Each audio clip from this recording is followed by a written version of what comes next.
Doctor Asadur Rahman সাহেবকে দেখতে এসেছিলাম। তিনি বিগত 18 তারিখে রাত্রে শান্তিনগর এলাকায় তার একটা ক্লিনিক পপুলারের চেম্বারে প্র্যাকটিস করে বেরিয়েছিলেন। তখন তিনি দুর্বৃত্ত আঘাতে চোখে প্রচণ্ড আঘাতপ্রাপ্ত হন, শরীরে অন্যান্য জায়গায় আঘাত আছে।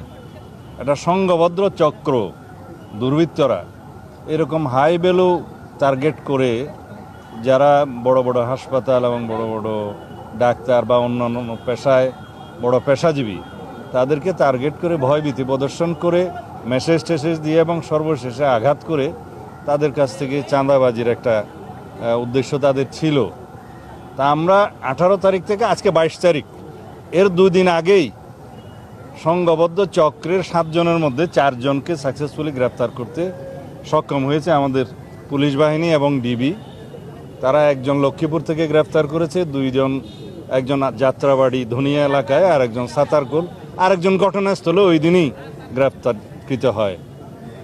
এটা আমি পুলিশের প্রশংসা করি, কিন্তু পুলিশের আরও কাজ করা বাকি আছে। আমরা এই সমস্ত সংঘবদ্ধ চাঁদাবাজ চক্র যা আছে এগুলো সবগুলোকে নির্মূল করতে চাই এবং আজকে একটা ইনস্ট্রাকশন দিয়েছি, বিশেষ করে মেট্রো এলাকায়, ডিএমপি সহ অন্যান্য মেট্রো এলাকায় যারা এরকম চাঁদাবাজ, চিহ্নিত সন্ত্রাসী, মাদক ব্যবসায়ী, তাদেরকে অতি শীঘ্র, আমি টাইম লিমিট দিচ্ছি না, অতি শীঘ্র যদি তাদেরকে আমরা হেফাজতে না নিতে পারি, আইনের আওতায় না আনতে পারি, তাহলে যারা যারা ব্যর্থ হবে তাদের বিরুদ্ধে ব্যবস্থা নেওয়া হবে। এই চাঁদাবাজরা চাঁদাবাজি, তারা রাতারাতি কোটিপতি হতে চায় হয়তোবা, এগুলাই তাদের উদ্দেশ্য। এবং তারা বিভিন্ন চিহ্নিত সন্ত্রাসী, দাগী আসামি এবং যেগুলো গডফাদার আছে তাদের নামও ব্যবহার করে। তা আমরা যাই হোক, আমি পুলিশের এখানে একটু প্রশংসাই করি, তারা 48 ঘন্টার মধ্যেই যে মূল হোতা তাকে ধরতে পেরেছে।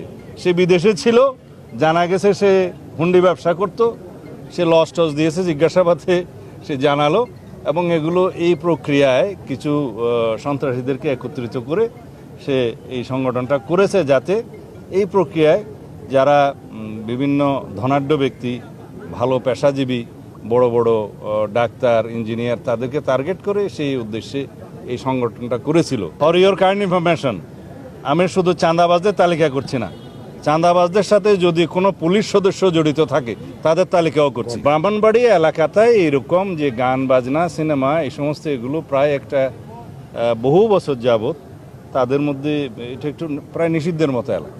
সেইটা ওখানকার পরিস্থিতি আলাদা।